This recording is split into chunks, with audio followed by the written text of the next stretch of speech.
Saan ho ba nagsimula ito? Ito hong sinasabi na pagkakaroon daw ho ng pagtatangka umano na kumbaga ma-entrap, no? Kung tama ho yung word na ginamit ko, o malagay sa alanganin si Executive Secretary Recto. Well, para po mas malinaw, maganda po yung tanong po ninyo, Kated. Ganito po kasi nangyari. Ito pong subject namin na yung pong talent manager, so to speak, o sabi nga, bugaw po, matagal na po minomonitor po ng NCR, ng aming pong NCR office. May mga complaint na po ng human trafficking sa kanya. Pero kaya po nagkasa po ng operation, ng entrapment operation. Sabi nga po, itong daw taong to, high-end daw po nga, babae, tsaka lalaki, yung kanyang, so to speak, yung iniaalok para po magbigay ng sexual favors. So nagkasa po ng entrapment operation sa isang 5-star hotel pa nga po ikinasa dahil yun po yung setup niya lagi, 5-star hotel or private area po na ganyan. So nagkasa po, nang naibigay na po yung mark money, yung entrapment money po, nahuli po ngayon. Hinuli ngayon itong tao na to, dinala po yung 5 subject na babae sa office po ng NCR. So nang iniimbestigahan na po, dinidinay pa niya na hindi ko naman tinanggap yung pera, at saka hindi naman prostitution, PR lang, yun po yung term eh.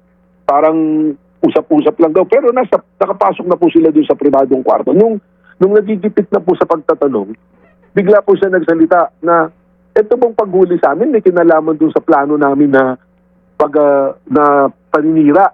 Character assassination po, yung term na ginamit kay Secretary Recto. Yung po doon po lumabas na nung tinawagan ako ngayon po nitong mga investigador na, sir, ito pong subject na nahuli namin, may sinasabi na paninirang gagawin, character assassination kay Executive Secretary Ralph Recto. Kaya sabi ko, imbestigahin nyo, palalimin ninyo, at doon na po nagsalaysay yung plano po nila. Ang plano pong gawin, para po maliwanagan, hindi po ipapain yung babae kay Executive Secretary Recto. Kundi ang gagawin po, kukuha ng statement po yung 5 babae, kukuhaan po ng statement na ang palalabasin po ay si Executive Secretary Recto ay kumukuha sa kanya ng babae. Yung 5 babae na yun, nakuha ni Executive Secretary at sinasasabihin, nagdag-drugs, binubugbog, sinasaktan, nagsapaharo ng pera. Ganun na po. Yun na po yung ginagawa rito. So, character assassination po. Lumalabas dito, kung alam po niyo yung sa KGB, yung compromat na tinatawag. So, gagawa po ng parandushir na ginawa po nila yon para sirain po yung isang politiko o isang tao.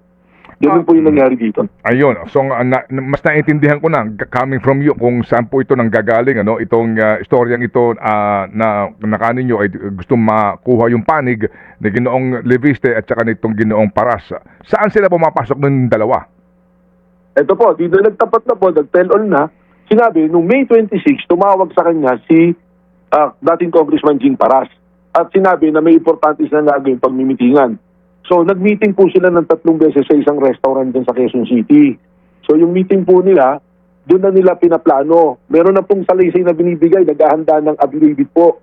Yung 5, pinapahandaan. Ang humarap po doon sa meeting, ito nga, itong talent manager na to, may dalang talent. So, isasalang po yun. At ang balak nila this week, ipapile po sa piskalya, kakasuhan po ng bawsi si ES Recto. Tapos po, magpe-press con pagkatapos. At in fairness po kay Congressman Libiste, he was not present in the meeting. Ang present po, si Jing Paras, saka po mga abogado na natuturo nung sasabihin at gusto silang ibibidyo na.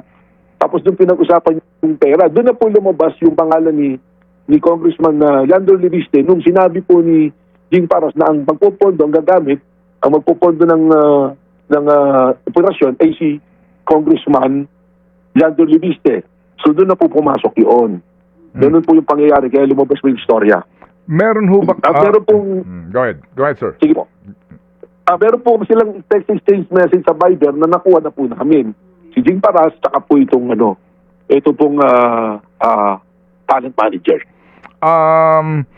Yung pong panig ni former Congressman Jacinto Paras, ni Jing Paras, ang sabi niya ho daw, sa tamang forum po siya sasagot dito sa aligasyon na ito. At kanya itinatanggi ang binabanggit po ngayon ni Director Matibag, just for the record, at kami po sa aming programa ay bukas din po sa kanyang panig, just for the record. Ngayon po, Attorney Director, Yun ho bang binabanggit nyo na handa na yung affidavit na supposed to be po ay pipirmahan nitong mga umano ay magkikwento against the ES? Yan ho ba ay nakakuha na kayo ng kopya? Wala po. Ganito po kasi yung nangyari dyan. So, nag-usap. Tatlong meeting po. July 11, July 15, tsaka July 26 po. Yun po yung tatlong date ng meeting. So, kino-coach muna po nila. Kino-coach. Tapos ang bala po, this week magkikita, bibigay yung affidavit. Pag pirma ng affidavit, babayaran sila ng 30%. Pagkapile sa piskalya po, tapos press con, babayaran ng additional 40%. Yung 30% daw, habang tumatakbo yung kaso, dun po babayaran. Yung po yung naging kaso na may sistema po talaga at kasama yung mga abogado. Yung po yung ina-identify namin. Sino yung mga abogado kasama? Kasi may pananagutan din po ito kung totoo po itong sinasabi nila po na disenyo ito. Pero may detalye po kasi ibabalik ko lang po, Katid, hindi ko nabanggit. Doon sa 5 pong babae na na-rescue, nagkataon pa, isa doon yung isinasama ron sa 5 na ano po na gagamitin na mag-affidavit. Kaya 2 po yung nagtitistigo na parehas po yung istorya nitong talent manager sa amin itong babae na supposed to be gagamitin. So doon po lumabas yung istorya. Meron ho bang CCTV footage po yung mga meeting na binabanggit nyo na yan?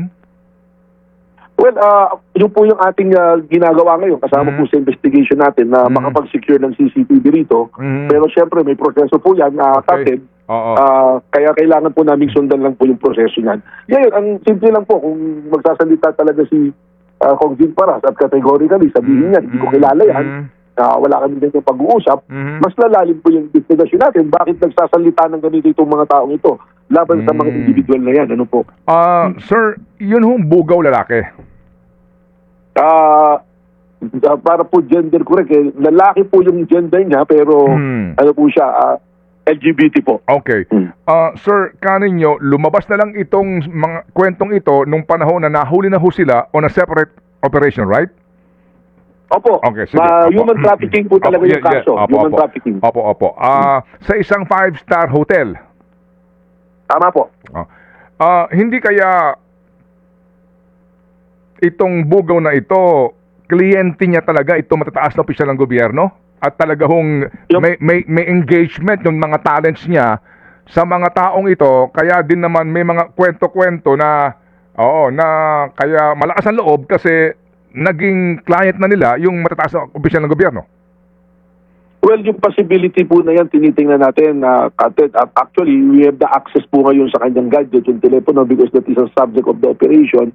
But just the same, we're applying for a cyber warrant para po makita namin. Although, siya naman po, voluntarily, sinishare niya yung mga information doon sa telepono. And I have to admit, Katid, meron pong mga nandun sa phone book ng telepono niya na mga medyo kilala pong personalities. Nitong bugaw? Opo.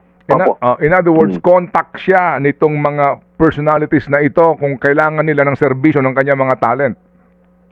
Well, that is something that we cannot assume yet. Basta ang sinasabi ko po, pag nakita po natin yung kanyang cellphone, yung phone book, makikita natin po, i-check pa rin po natin kung yung pangalan ay tumutugma sa actual na numero. Kaya nga po, sabi ko rito noon, parang F-15 yung pagkatao nito kasi yung mga pinabanggit na pangalan, yung unang kinakausap natin, may mga ano po, may mga kilala talaga, mga men in uniform, mga matataas na tao, mga negosyante, mga politiko.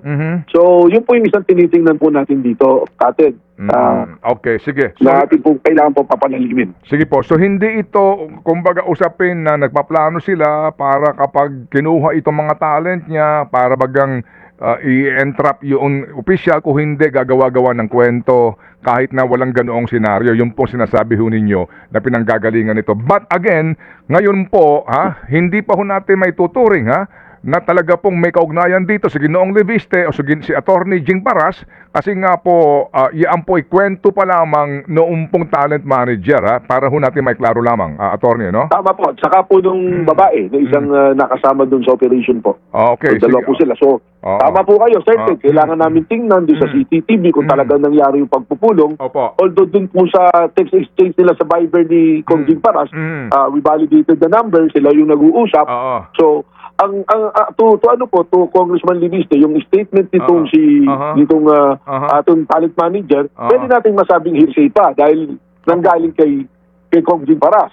Pero yung sinasabi po nilang nakausap si Jing Paras, that is direct testimony na pwedeng i-deny po ni Kong Jing Paras at ng mga abogadong kasama po rin sa pagpupulong. Although may corroboration na po yung testimony nitong talent manager, dahil yung talent po na isang kasama doon, parehas po sila ng storyano po. Ito pong talent manager na si naku, munti ko na mabanggit yung pangalan. Yung pong ito ba yung nakausap niyo na po mismo? Nakausap ko po mismo at narinig ko po yung kwento niya mismo. Opo. Tapos kaya po yung isang network nagkaroon ng exclusive sa kanya at saka doon sa hindi po namin pwede advice po ng lawyer yun para may lawyer po siya, may lawyer na po siya tumatayo. Ngayon, kaya pinayagan po namin. So sinasabi niyo yung listahan ng kanyang mga kliyente, medyo ito, as in, pangalan ng mga politiko, pangalan ng mga high-ranking military officials, at mga nasa gobyerno? Sir, ko lang po, wala pong listahan ng kliyente. Sinasabi ko lang po, nung kapan-checking doon sa phone book, lumalabas may mga personalities na kilala rin sa phone book. I'm sorry. Wala siyang blue book. Sorry. Nasa phone book niya, mga contact numbers ng mga opisyal ng gobyerno. Opo, and it's not a crime, na magkaroon ka ng pangalan ng isang public official sa iyong phone book. Correct, Hindi tama. krimen yun. Opo. Direktor, may isa pang listahan na binabanggit Listahan daw ng possible target aside from ES Recto. Meron daw? Isisiwalat niyo po ba ito?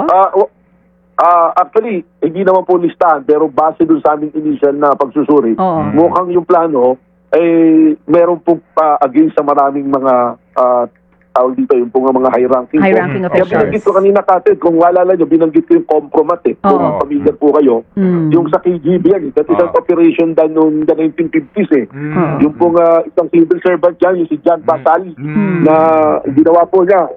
Kinuha siya ng mga nung tawag dito, entrapment, na kasi yung pagiging gay noon sa, yung pagiging LGBT noong sa British is being banned, so nilagyan ng honey trap. Ginawa po, para yung po nanggaling yung honey trap, sunod-sunod po yan Ang pinaka-recent po, sir, kung maalala nyo, yung kay President Trump, di ba po? So ganun po gumagawa po ng do-share ba na tawag, na parang compromising, para sirain po yung isang talagang politiko. Noong ito po yung pattern na nakita namin, itong compromise na ginagamit po ng KGB noon. Direktor, sino pa daw ang ibang target? Wala po kasi kinabanggit over the weekend din sa balita. Hindi ko po mapangalanan na details kasi po we are in the process of validating po. Okay. Ang malinaw po kasi talaga na napangalanan dito ay si Recto. Ang pa nga nila doon sa pagpupulong, Senator Recto pa Yun po yung pagkakaano nila, pagkakabanggit po. Okay. Direktor, last na lang po. Kasi meron pa tayong happy hour dito. Huli na lang, dalawang bagay po. Direktor, yun pong mga babae, ano po ba ito? Mga artista, ano po sila? Talent po? Ano ibig sabihin ng talent para lang po mas malinaw? Well, mga actually, hindi ko po nakita personally yung mga babae doon lang sa interview na pinakita sa akin sa video. Pero ang report po dumating sa akin, meron po medyo mga gumagawa po ng mga pelikula. Yung lumalabas po sa isa pong hindi po Netflix, basta I cannot mention po siguro yun. We understand. Pero yung po yung medyo kilala na grupo, yung referral din sa grupo na yun. Ayun, tama po, platform. So, medyo ganun po. Saka may mga modelo. Ganun po ang profile po nila. Okay, ito last na lang po talaga. Attorney Melvin, last time kasama po namin kayo. Tungkol po dun sa mansion na naghingi na po ng patawad Yun pong nag-post na social media content creator. Ano pong plano nyo doon? Magsasampa pa rin po ba kayo ng kaso? Yes po, DJ Chacha, piniprepare po nung aking lawyer yung kaso against sa Sasot. Lalo na, inadmit niya po na gano'n. Kasi the damage was done Medyo hindi po maganda na practice So, I appreciate na nag-apologize, pero binalita, tapos ginawang content na po ng kung sino-sino, paano na yung mga hindi nakabasa, nagkaroon na po ng judgment po sa atin So, we should not tolerate po yung ganito. Kailangan po papanagutin po natin. Yung mga video po na amin napapanood relevant to this case po ng honey trap, saan po galing yun? Saan galing yun? Yung pong video ng paghuli po ba? Itong pinalalabas nga sa media, itong may mga kababaihan, saan po yun? Meron pong naka-body-worn camera po yung ating laging mga operatives. So, tapos we can provide naman po yan sa mga nagko-cover po. So, kumbaga po, parang pinadadaan yung mga kababaihan and then yung sinasabi na mga tumatangkilik sa umano'y kanilang serbisyo, ito ho yun, nanonood lang sa kanila, ganun po yun. Well, yung video po ba ng paghuli yan, sinasabi nyo kasi yun po yun meron kami. Ito ho yun, ito yung video ngayon, may mga nakaupo po sa isang So, sofa. Oo, itong kababaihan, ito po yun. Ay, hindi po sa amin galing yan eh.